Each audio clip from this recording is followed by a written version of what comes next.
Bruins versus Whalers, New England's original Civil War, Boston and Hartford, just a couple of hours apart, but worlds away in hockey culture. The Bruins were original six royalty, history, championships, Bobby Orr's flight. The Whalers, the plucky underdog, a relocated WHA team with the Brass Bonanza theme song and die-hard Connecticut faithful. When they faced off, it was Big Brother versus Little Brother, and Little Brother hated it. The Bruins pushed them around early, Neely leveling anyone in green, Moog and Lemelin shutting the door. But Hartford had grit. Ron Francis, Kevin Dineen, Ulf Samuelsson, they didn't back down. The 1980s playoffs? Classic bad blood. Especially 1990, a brutal 7-game series, Ray Bourque playing half an hour a night, Hartford fighting for respect. Game 7 in Boston Garden, heartbreak for the Whalers as Boston closed it out 3-1. Whalers fans never forgot it. They saw the Bruins as the arrogant big city bullies who stole their dreams. Meanwhile, Bruins fans mocked the Whalers as second-rate, but they knew those games were wars. Even though Hartford's gone now, relocated to Carolina, the rivalry lives on in memories. Because for New England hockey fans of a certain age, Bruins versus Whalers wasn't just a game. It was pride,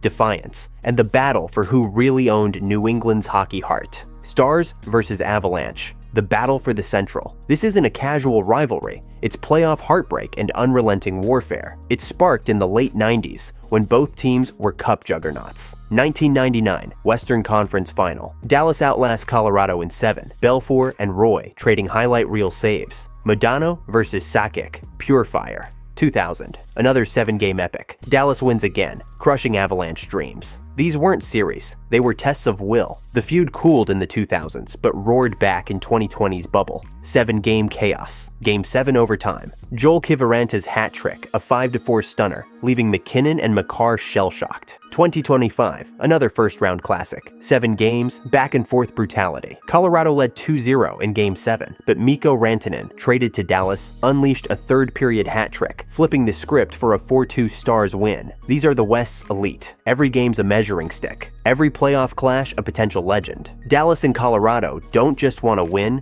they want to rule the Central, and the road to glory runs through each other. Kings versus Ducks, the freeway face-off. Southern California might be beaches and sunshine, but on the ice, it's all bad blood. This rivalry didn't exist until the Ducks arrived in 1993, but it didn't take long to get real. Early on, the Kings were Hollywood. Gretzky's star power, flashy offense, big market swagger. The Ducks? Disney expansion team mocked as Mickey Mouse hockey, but Anaheim shed that image fast. 2003, their first Cup final appearance. 2007, they won it all. Pronger, Niedermayer, and a team that beat you up and beat you on the scoreboard. Meanwhile, the Kings built their own juggernaut. 2012, Stanley Cup. 2014, another cup, and an unforgettable chapter in this rivalry. That 2014 second-round series, pure California chaos. 7 games. Close battles, crushing defeat. Kopitar versus Getzlaf. Quick versus Anderson. Perry taunting everyone. Brown hitting everything. Game 7 in Anaheim. Kings crushed the Ducks' dreams right in their own barn. Even outside the playoffs, it's personal. Every hit has extra weight. Every goal gets in your head. Because in Los Angeles and Anaheim, you don't just want to win, you want to own the 405. Blues versus Blackhawks. The Midwest's most bitter feud. Chicago and St. Louis, separated by 300 miles of I-55, united by pure hatred on the ice. This rivalry ignited in the late 1960s when the Blues joined the league and needed a measuring stick. The Blackhawks were it. And from day one, these games were nasty. Tony Esposito staring down Gary Younger, fists flying, benches clearing. The 80s, even worse. Probert, Sackord, and the Hawks making life hell for St. Louis. The 90s and early 2000s, Roenick versus Pronger, Belfour slashing everyone in sight. Brett Hull sniping from everywhere. Playoff heartbreak? Plenty. Chicago routinely ended St. Louis dreams, but the Blues gave as good as they got. 2016, Kane versus Tarasenko in a 7-game bloodbath. Hits, goals, hatred. And then St. Louis finally got their cup in 2019, proving they could finish what Chicago once did. These aren't just games, they're statement matches. Crowds roar, players snarl, and no matter the standings, it always feels personal. Because in the Midwest, you pick a side, Hawks or Blues. There's no middle ground. Canucks versus Flames, the Western Canadian powder keg. Vancouver, Calgary, 2 cities that flat out don't like each other. It really caught fire in the late 80s and early 90s.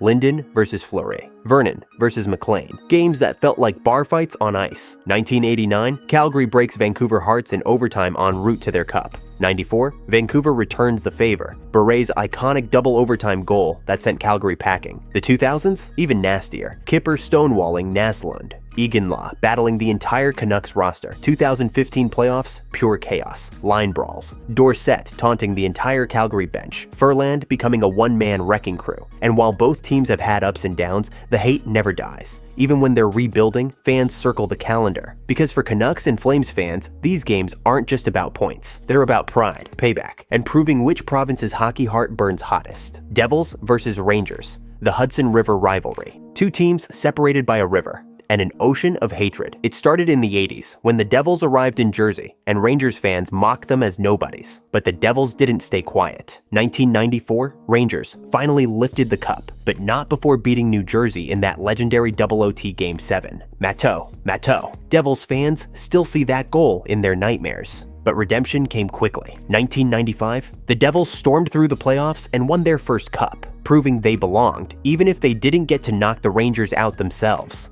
The late 90s and early 2000s, hell on ice. Stevens leveling anyone in blue. Brodeur shutting the door. 2012 Eastern Conference Final, iconic. Henrik in overtime.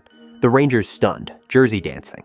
This isn't just New York versus New Jersey, it's Wall Street suits versus blue-collar Jersey pride. And no matter the roster changes, the chants, boos, and bad blood never go away. Because when these two meet, it's not just hockey, it's bragging rights for the entire region. Predators versus Blackhawks, Nashville's fight for respect. It didn't start as a rivalry, it was a one-sided beatdown. Chicago owned Nashville for years, both on the ice and in the stands. Hawks fans invaded Bridgestone Arena, turning road games into home games. Preds fans hated it, and they remembered. 2010, Hawks beat them in 6. 2015, same story. Kane and Crawford just too good. But 2017 flipped the script. A shocking sweep. Rene standing on his head. Nashville dancing on Chicago's grave. It wasn't just a win, it was revenge. Preds fans packed the building in gold, drowning out the sea of red. Ever since, the games have felt nastier. Hits come a little harder, scrums last a little longer. Because for Nashville, beating Chicago isn't just about points. It's about proving they belong and making sure Hawks fans know they're not welcome anymore. Golden Knights versus Oilers, the desert versus the north. A new school rivalry with old school hate. This one didn't even exist before 2017, but it's become one of the NHL's nastiest feuds.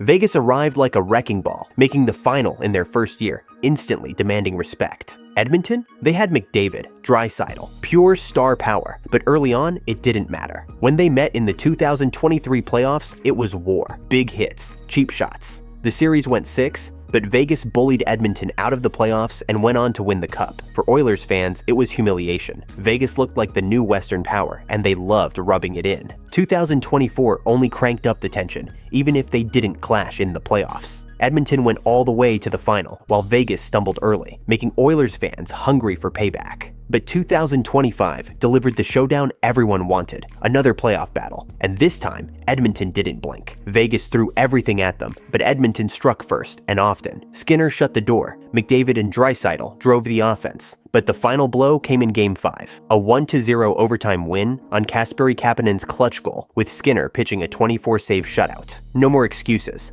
No more Vegas domination. For the Oilers, it was personal redemption. For Vegas, it was a wake-up call. Now, every time they meet, it's circled on the calendar. Two of the West's best, two teams that hate each other's guts. Because in this rivalry, it's not just about wins, it's about proving who really owns the Western Conference. Flyers versus Rangers, Broadway versus Broad Street, New York and Philadelphia, two cities that already hate each other in everything. Football, baseball, basketball. But on the ice, it's even nastier. The Rangers are old school glamour, Madison Square Garden lights, Original Six pedigree. The Flyers, born in 1967 with a chip on their shoulder and fists always ready. In the 1970s, this rivalry truly took shape.